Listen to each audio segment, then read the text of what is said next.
जय भारत। आज की क्लास हम लोग पढ़ लेते हैं ये वाला जो हमने एंगल बाइसेक्टर बनाया था। और एक शॉर्टकट मेथड बोला था कि अगर एक्यूट एंगल बाइसेक्टर चाहिए और ऑब्ट्यूज एंगल बाइसेक्टर चाहिए तो कैसे निकालना है। तो पहली स्टेप में तो हमने बोला था कि C1 C2 को जो कॉन्स्टेंट्स है उसको पॉजिटिव कर लो। पॉजिटिव करने के बाद फिर इनके बाइसेक्टर्स की इक्वेशन निकालो, मतलब ये वाली इक्वेशन निकालो ऐसे। फिर इसके बाद हमने क्या बोला कि उसके बाद चेक कर लेना है A1 A2 का प्रोडक्ट, B1 B2 का प्रोडक्ट, इन दोनों के एडिशन ये पॉजिटिव है या फिर नेगेटिव है। उसके हिसाब से हम लोग बोल रहे थे कि इसका एक्यूट एंगल बाइसेक्टर क्या होगा और ऑब्ट्यूज एंगल बाइसेक्टर क्या होगा।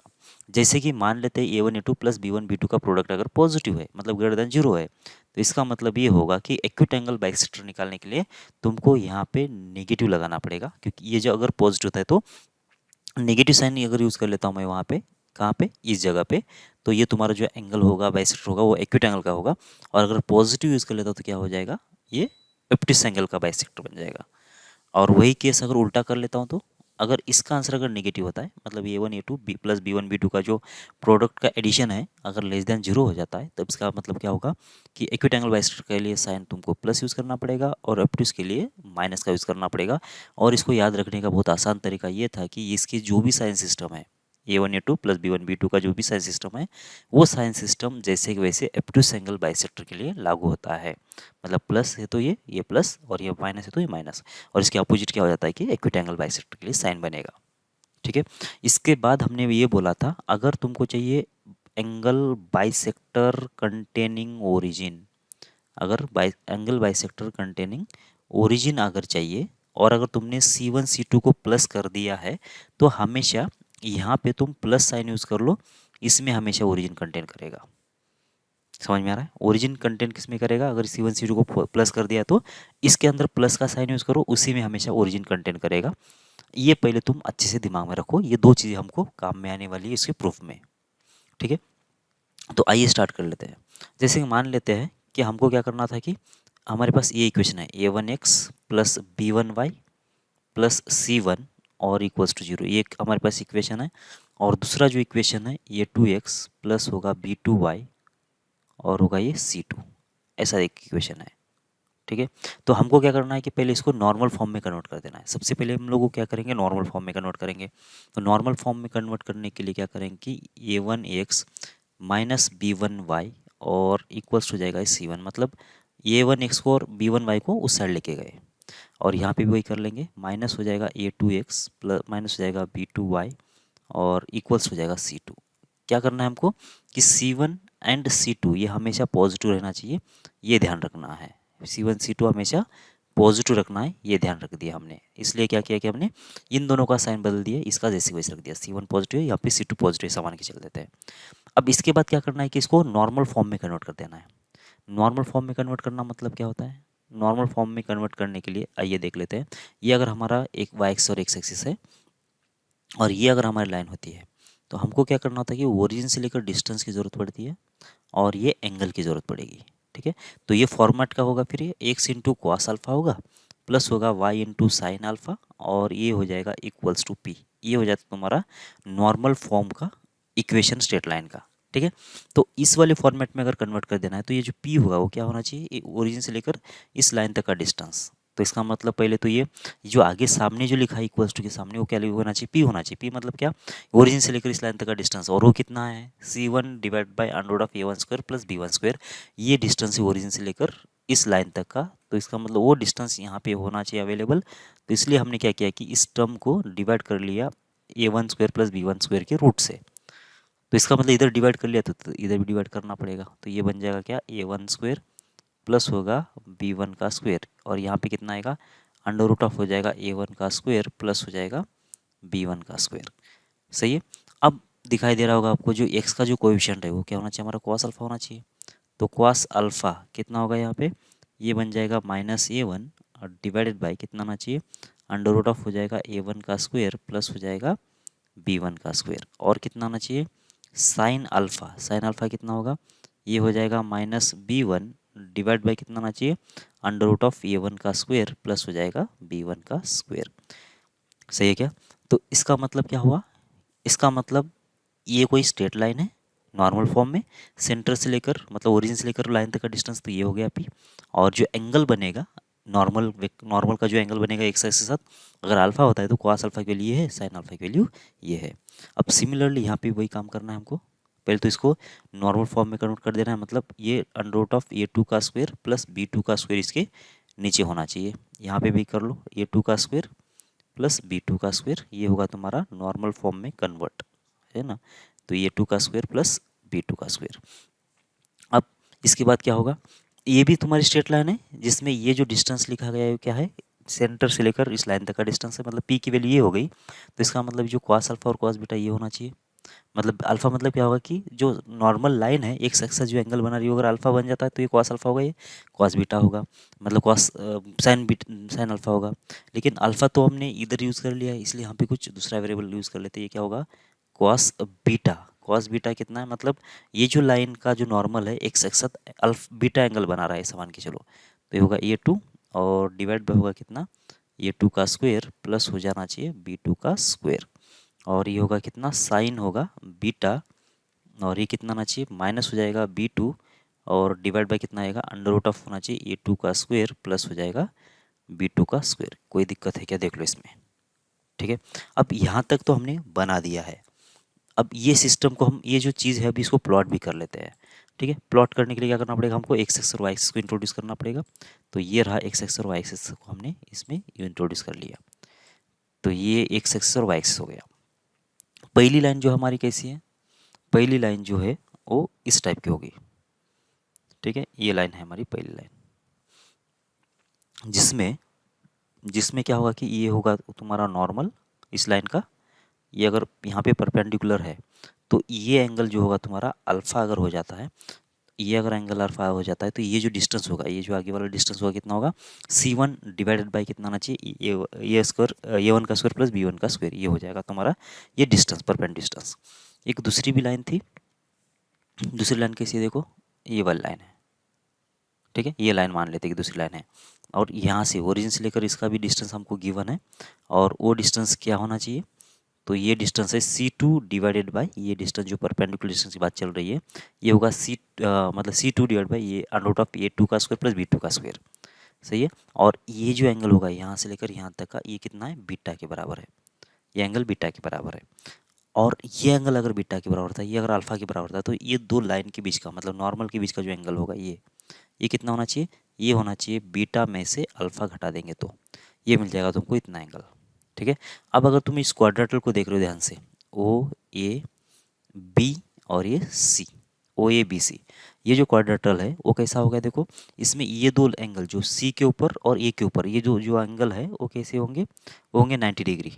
तो इसका मतलब क्या आना चाहिए कि ये दोनों 90 डिग्री अगर है, तो इसका मतलब ये दोनों 90 डिग्री अगर इसके पूरे 360 में चले जाते हैं, तो ये जो भी एंगल बनेगा यहाँ का, ये थीटा जो भी बनेगा, थीटा और ये बीटा माइनस अल्फा, ये दोनों मिला के कितना होना चाहिए, तो थीटा और ये जो बीटा माइनस अल्फा ये मिला के कितना होगा, ये पाई होना चाहिए। मतलब अगर तुमको थीटा निकाल देना है तो बीटा माइनस अल्फा जो भी एंगल है उसको पाई में से घटाना पड़ेगा।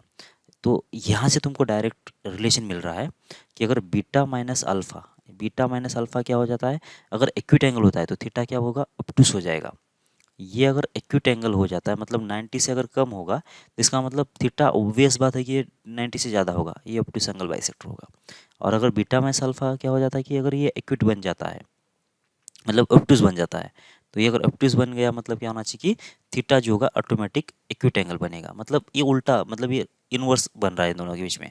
अगर बीटा माइनस अल्फा एक्यूट तो थीटा ऑब्टूस, और अगर बीटा माइनस अल्फा ऑब्टूस तो थीटा एक्यूट बनेगा। यहाँ तक भी समझ में आ रही है आपको बात, ठीक है। ओके, अब देख लेते हैं, ये यहाँ तक क्लियर है चीज़, ठीक है। अब मुझे क्या चाहिए कि मुझे देखो, सबसे पहले तो मैंने यहाँ पे C1 C2 को पॉजिटिव कर लिया, ये ध्यान में रखो, ठीक है। अब देखो, अब मुझे क्या चाहिए कि अब मुझे चाहिए बीटा माइनस अल्फा के बीच में जो एक्यूट एंगल और ऑब्टूस एंगल मुझे डिफरेंस दे दे, ऐसा कोई मतलब ट्रिग्नोमेट्रिक रेशियो। तो मैंने क्या किया कि कॉस लगा दिया मैंने इसको, कॉस बीटा माइनस अल्फा। अब कॉस क्यों लगा दिया है, क्योंकि कॉस की वैल्यू 0 से लेकर पाई बाय 2 के बीच में कॉस तो पॉजिटिव होता है, पाई बाय 2 से लेकर पाई के बीच में निगेटिव होता है। इसका मतलब कॉस बीटा माइनस अल्फा का साइन जो है वो डिसाइड करेगा कि angle beta minus alpha acute है या फिर ऑब्टूस है। कॉस, फिर से एक बार, कॉस बीटा माइनस अल्फा का जो वैल्यू है वो डिसाइड करेगा कि बीटा माइनस अल्फा जो है एक्यूट है या फिर ऑब्टूस है, बराबर क्या। अगर मान लेते हैं कॉस बीटा माइनस अल्फा कैसा है कि ये पॉजिटिव है ना, ये पॉजिटिव वैल्यू है, कॉस बीटा माइनस अल्फा अगर पॉजिटिव होता है इसका मतलब सीधा सीधा ये है कि बीटा माइनस अल्फा ये क्या होना चाहिए, ये एक्यूट एंगल होना चाहिए, तभी तो जाके इसका वैल्यू कितना आएगा, तभी तो इसका वैल्यू पॉजिटिव आएगा ना, कॉस का तभी तो वैल्यू पॉजिटिव आएगा। और अगर ये अगर एक्यूट एंगल बन गया तो इसका मतलब ये बात हो गई कि थीटा जो होना चाहिए वो ऑब्ट्यूस एंगल बनना चाहिए, है ना। मतलब ये पॉजिटिव होने का, ये पॉजिटिव होने का cos beta minus alpha positive होने का संबंध किसके किससे डायरेक्ट डायरेक्ट थीटा को ऑब्ट्यूस बनाने से है, ये चीज़ समझ में आना चाहिए आप लोगों को, ठीक है। और वही बात अगर क्या हो जाती है कि कॉस ये जो बीटा माइनस अल्फा है अगर ये नेगेटिव हो जाता है, ये क्या हो जाता है, नेगेटिव हो जाता है, तो मतलब साफ साफ है कि बीटा माइनस अल्फा ऑब्टूस रहा होगा। अगर ये ऑब्टूस होता है तब जा क्या होगा कि उसका जो वैल्यू है कॉस का वो निगेटिव आएगा, मतलब ऑब्टूस एंगल अगर हो जाता है तो कितना कॉस बीटा माइनस अल्फा कितना होगा, निगेटिव होगा। और अगर बीटा माइनस अल्फा अगर नेगेटिव है इसका मतलब थीटा जो होना चाहिए वो एक्यूट एंगल होना चाहिए, ये एक्यूट एंगल होना चाहिए। मतलब cos beta minus alpha negative होने का और थीटा एक्यूट होने का ये डायरेक्ट संबंध है इन दोनों का, सही है। मतलब cos beta minus alpha negative हो गया मतलब ये एक्यूट एंगल वो बन जाएगा, यहाँ तक कोई दिक्कत नहीं है, ठीक है। तो अब हम लोग निकालते हैं कॉस किसकी वैल्यू, कॉस निकाल लेते हैं cos alpha beta minus alpha की वैल्यू, देखो कितना होगा, देखो ये कॉस बीटा माइनस होगा अल्फा कितना आ रहा है, देखो ये इसका फॉर्मूला यूज़ करेंगे तो कॉस बीटा होगा और कॉस अल्फा होगा और इधर से आ जाएगा साइन बीटा और ये होना चाहिए साइन अल्फा, ये होता है कॉस बीटा माइनस अल्फा का वैल्यू। अब सीधी सी बात है कॉस बीटा की वैल्यू मालूम है, कॉस अल्फा की वैल्यू मालूम है, साइन बीटा की वैल्यू मालूम है, साइन अल्फा की वैल्यू मालूम है, देखो ना यहाँ पे ये कॉस अल्फा है, ये वाला कॉस अल्फा है, साइन अल्फा है, कॉस बीटा है, साइन बीटा है, तो ये वैल्यू हम लोग यहाँ पे यूज़ करके कॉस बीटा माइनस अल्फा की वैल्यू कितना आ रही है वो पहले डिसाइड कर लेते हैं, ठीक है। तो ये वैल्यू कितना हो जाएगी, तो कॉस बीटा कितना आएगा, माइनस हो जाएगा ये टू डिवाइड बाय कितना आना चाहिए, अंडर रूट ऑफ हो जाएगा ये टू का स्क्वायर प्लस हो जाएगा बी टू का स्क्वायर और कॉस अल्फा कितना हो जाएगा, माइनस हो जाएगा ए वन डिवाइड बाय होगा कितना, अंडर रूट ऑफ होगा ए वन का स्क्वायर प्लस हो जाएगा बी वन का स्क्वायर प्लस अब इसके बाद क्या आएगा साइन बीटा कितना आना चाहिए, माइनस हो जाएगा बी टू डिवाइड बाय होगा अंडर रूट ऑफ ये टू का स्क्वायर प्लस हो जाएगा बी टू का स्क्वायर और इंटू हो जाएगा साइन अल्फा कितना होना चाहिए, minus B one under root of हो जाएगा कितना ए वन का स्क्वायर प्लस हो जाएगा बी वन का स्क्वायर, ऐसा होगा। अब देखा जाए तो सबका एलसीएम सेम है, मतलब नीचे जो डिवीजन के नीचे जो दोनों भी टर्म में है वो सेम ही है, मतलब कितना आएगा ए वन का स्क्वायर प्लस होगा बी वन का स्क्वायर अंडर रूट ऑफ कितना आना चाहिए यहाँ पे ये टू का स्क्वायर प्लस हो जाएगा बी टू का स्क्वायर, ऊपर क्या आएगा देखो ये माइनस माइनस प्लस हो जाएगा तो ये होगा ए वन ए टू प्लस हो जाएगा बी वन बी टू, ऐसा होगा। ये माइनस माइनस प्लस ये माइनस माइनस प्लस, तो ये हो गया तुम्हारा कॉस बीटा माइनस अल्फा का वैल्यू। यहाँ तक किसी को कोई दिक्कत नहीं होना चाहिए, बराबर है क्या। तो अब यहाँ पे देख लो, यहाँ पे होगा तुम्हारा क्या, कॉस बीटा माइनस अल्फा, अगर ये पॉजिटिव है, ये पॉजिटिव है इसका मतलब क्या होना चाहिए कि a one a two plus b one b two ये पॉजिटिव होना चाहिए, तभी तो ऐसा होगा ना। मतलब ए वन ए टू इसका जो साइन है ना ये इसके प्योरली इसके ऊपर डिपेंड है, बराबर है क्या। ये जो कॉस बीटा माइनस अल्फा का जो साइन है वो प्योरली किसके ऊपर डिपेंड है, a one a two plus b one b two के ऊपर डिपेंड है। अगर वो पॉजिटिव होगा तो कॉस बीटा माइनस अल्फा भी पॉजिटिव होगा और अगर ये निगेटिव होगा तो a one a two plus b one b two अगर ये निगेटिव हो जाता है तो कॉस बीटा माइनस अल्फा भी क्या होगा, ये भी निगेटिव ही होगा। यहाँ तक समझ मेरी बात आपको, ठीक है। अब यहाँ पे अगर कॉस इस वाले केस में, इस वाले केस में क्या क्या हो रहा है, जो भी चीज़ें वो लिख लेते हैं हम लोग। इस वाले केस में जो बीटा माइनस अल्फा होगा क्या होगा बोलो, अगर कॉस बीटा माइनस अल्फा अगर ग्रेटर देन जीरो है मतलब ये अगर पॉजिटिव हो रहा है तो बीटा माइनस अल्फा क्या होना चाहिए, एक्यूट एंगल होना चाहिए। ये अगर एक्यूट एंगल होना चाहिए तो इसका मतलब ये हुआ कि थीटा जो होगा वो एब्ट्यूस एंगल होगा, बराबर है क्या। तो इसका मतलब थीटा जो होगा वो एब्ट्यूस एंगल होगा और वही इस वाले केस में, नीचे वाले केस में बीटा माइनस अल्फा क्या होगा, ये हो जाएगा ऑब्ट्यूस एंगल। क्यों, क्योंकि इसका जो कॉस वैल्यू है नेगेटिव है, कॉस वैल्यू नेगेटिव मतलब उसका जो एंगल होना चाहिए वो ऑब्ट्यूस होना चाहिए और उसका इस दौरान क्या होगा कि जो थीटा होगा क्या होना चाहिए, ये होगा एक्यूट एंगल। यहाँ तक आपको समझ में आना चाहिए। ठीक है, तो अब अगर ये केस है तो देख लो, ये केस अगर होता है A1 A2 plus B1 B2 greater than 0, तो इसका मतलब थीटा क्या हो गया, ऑब्ट्यूस हो गया। मतलब इसमें थीटा जो होगा ऑब्ट्यूस एंगल हो जाएगा, बराबर है क्या, थीटा जो होगा ऑब्ट्यूस एंगल हो जाएगा। और ये थीटा अगर ऑब्ट्यूस एंगल है तो इस वाले बाइसेक्टर का अगर मुझे इक्वेशन निकालना है तो ये बाइसेक्टर कैसा है, देखो ये बाइसेक्टर कंटेनिंग ओरिजिन है, बाइसेक्टर कंटेनिंग ओरिजिन है ये बाइसेक्टर कंटेनिंग ओरिजिन। मतलब इस वाले केस में ये जो बाइसेक्टर है, मतलब बाइसेक्टर कंटेनिंग ओरिजिन जो आ रहा है वही क्या होगा तुम्हारा, वही तुम्हारा ऑब्ट्यूस एंगल बाइसेक्टर होगा। Bisector containing origin, bisector containing origin क्या होना चाहिए तुम्हारा, ये होना चाहिए तुम्हारा ऑब्ट्यूस एंगल बाइसेक्टर, बराबर ना। बाइसेक्टर कंटेनिंग ओरिजिन जो बाइसेक्टर है वो कौन सा होना चाहिए, ऑब्ट्यूस एंगल बाइसेक्टर होना चाहिए। फिर से एक बार देख लो, समझ में आ रहा है क्या। अगर ये बीटा माइनस अल्फा क्या होगा, एक्यूट अगर होगा, ये बीटा माइनस अल्फा अगर एक्यूट होगा तो इसका मतलब कॉस इसकी वैल्यू कितना आएगी, पॉजिटिव आएगी। ये कॉस पॉजिटिव आएगी, ये पॉजिटिव है, इसका मतलब ये A1 A2 plus B1 B2 positive होना चाहिए। तो ये और ये दोनों एक ही चीज़ लिखा हुआ है। ठीक है, मतलब बीटा माइनस अल्फा अगर एक्यूट होगा तो ये जो थीटा होगा क्या होना चाहिए, वो ऑब्ट्यूस एंगल होना चाहिए। मतलब ये जो ओरिजिन को कंटेन करने वाला ये जो बाइसेक्टर है किसका होना चाहिए, ऑब्ट्यूस एंगल का बाइसेक्टर होना चाहिए। सही है, तो ओरिजिन को कंटेन करने वाला बाइसेक्टर कैसे निकालेंगे हम लोग, ओरिजिन को कंटेन करने वाला बाइसेक्टर क्या होता है, तो ओरिजिन को कंटेन करने वाला बाइसेक्टर होता है A1x plus B1y plus C1 divided by कितना होना चाहिए, अंडर रूट ऑफ होना चाहिए A1 का स्क्वायर प्लस होगा B1 का स्क्वायर इक्वल्स टू हो जाएगा यहाँ पे A2x प्लस B2y प्लस होगा C2 डिवाइड बाई कितना होना चाहिए, under root of A2 square plus B2 square, ऐसा होना चाहिए।